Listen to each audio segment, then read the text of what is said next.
Hello, so I'm doing another drawing video. This is a fan art piece I did of Agent Dale Cooper from Twin Peaks, which is a show that which was running in 1990, I think. It's David Lynch was the director. So if you've never seen a David Lynch movie in your life, I can tell you that they're usually a little artsy, a little out there, a little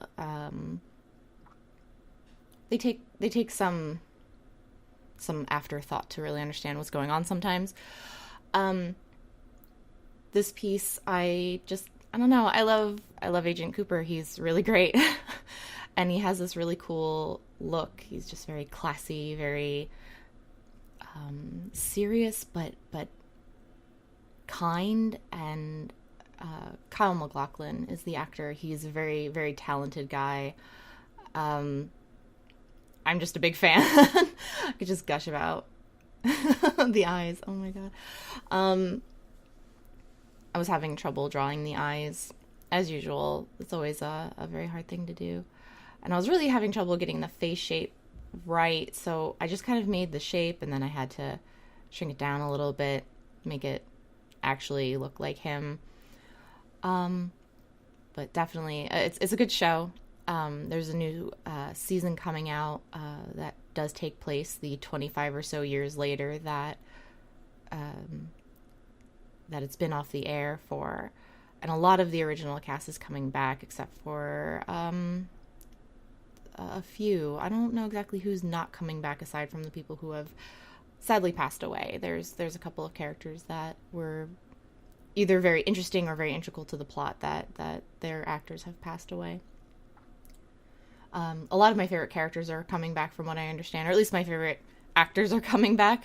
I'm assuming they're going to do the same characters, but it being David Lynch, you never know. It could be something completely different.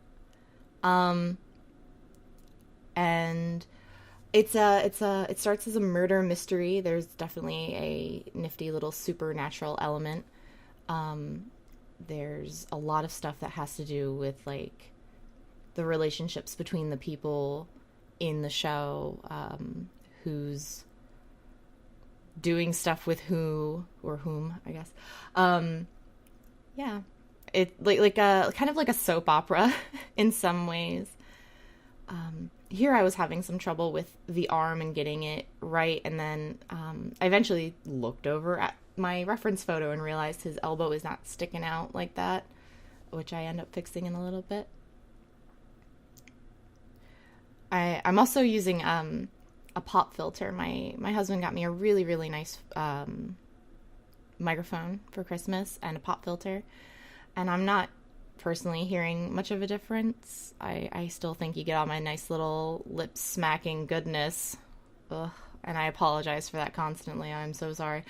But yeah, hopefully it helps a little bit. My desk isn't a desk, it's a table, so you can't really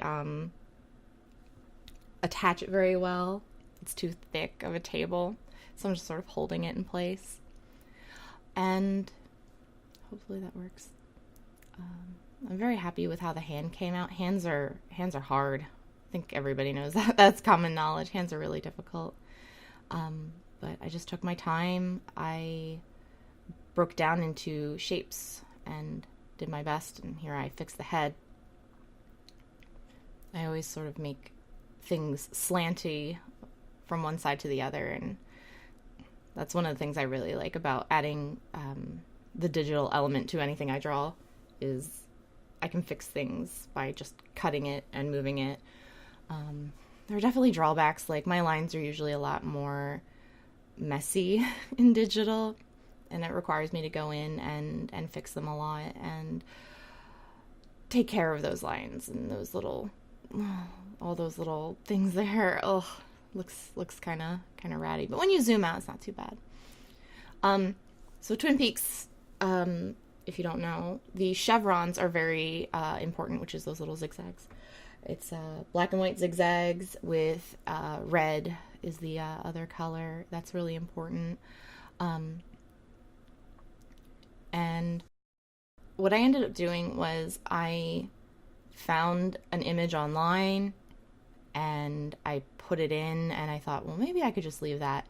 Eventually I realized like it doesn't quite work, and I made some in Illustrator just real quick, and they didn't look as good as the one that I got online. But that's okay. Like I would rather use something that I made myself instead of just kind of grabbing something from the internet for that. Somebody else put that work into it. So here I am using this coloring technique, and I think the guy's name is Ahmed Adori, and he's a very, very talented artist, and he has a tutorial on how to do skin tones and how to make it have this very lively look to them. And that's something that I've been working with, is making sure my skin tones look lively. And for this piece, I didn't want it to be too cartoony,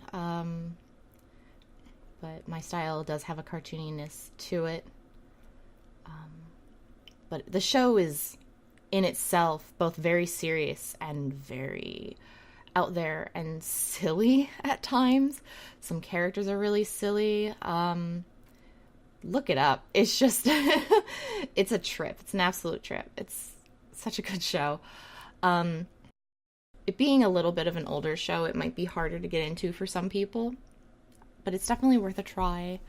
I know someone that did try watching it and they didn't like it. They couldn't get past the first few episodes, but the first few episodes are a lot of setup. And the problem this one person had was like, oh, someone died, get over it. And that's, well, their opinion, but with that, I could definitely say, like, once you get past all that, that's when all the interesting things start happening. There's only 2 seasons. Season 1 is great, and it sets up a lot of really cool things, and you figure out a lot of cool stuff. And then season 2, in my personal opinion, most of season 2, you don't even need to watch, which I kind of hate to say because so much effort was put in, so many talented actors. It's just there's a lot of side plots that I think they were trying to go some really interesting places with, but I personally never really liked a lot of the side plots, just the main plot and 1 or 2 side plots. The last 2 or 3 episodes of the entire series makes the whole second season worth watching to me. It's amazing. It's really great. Trying not to just gush about the show. I'm trying to balance talking about the artwork and the show and the inspiration behind it. Here I go around the tie, and then I realize that might not be great, so let's add that tie in there. Because you can work in layers. Who'd have thunk it? And adding in a little shading, and shading white has always been something that I've had trouble with because you don't want to make it look like a different color, and you also want to shade in a color that works with the rest of the piece.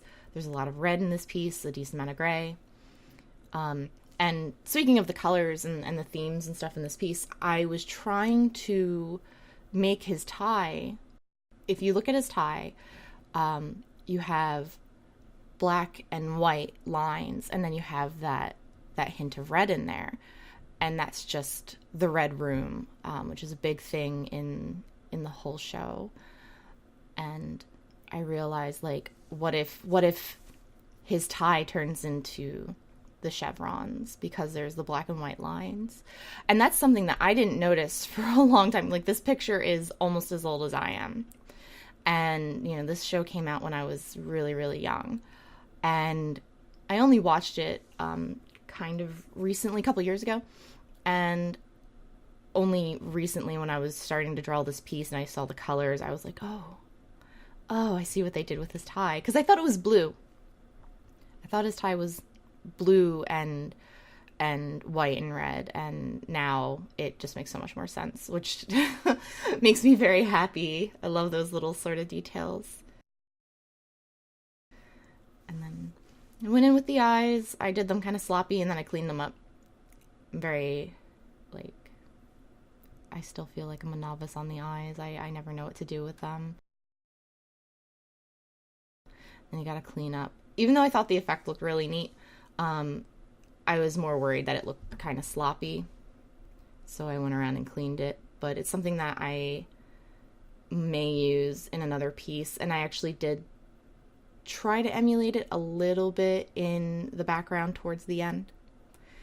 And then something really exciting about this piece, it got used in a podcast. There's Twin Peaks Unwrapped. They have a podcast about the show, and they did this neat little thing where they animated my artwork along with some other promotional photos. And they play some of Agent Cooper talking over my little thing, my little drawing, talking. It's really cool. I'm going to put a link in the description. It's a very cool podcast. They're very cool guys. Very cool people, very cool show. I like to say very cool artwork. I hope you do too. I think this is where I messed up my chevrons. I tried change the size of them, and I should have just not done that. It would have looked a lot better, but you live and learn. I didn't want to remake them. I thought they were okay enough, and I was pleased with them. And then in the background, I start kind of changing the red so it's not just like one blank looking mess, and give it a little bit of texture, a little bit of color, or not color, sense of depth, I guess is probably the word I'm looking for, like, because it's bright on the outside and dark on the middle part. And that in his hand is his tape recorder. It's important because he will talk into it. There's a woman named Diane who he sends all his tapes back to. And for a long time, I was like, oh, I hope Diane's just like a figment of his imagination. But he actually will request stuff, and he gets things sent to him. But there's that. So this is my piece. Look in the link or description below for a link. And I hope you enjoyed watching this. Thank you so much.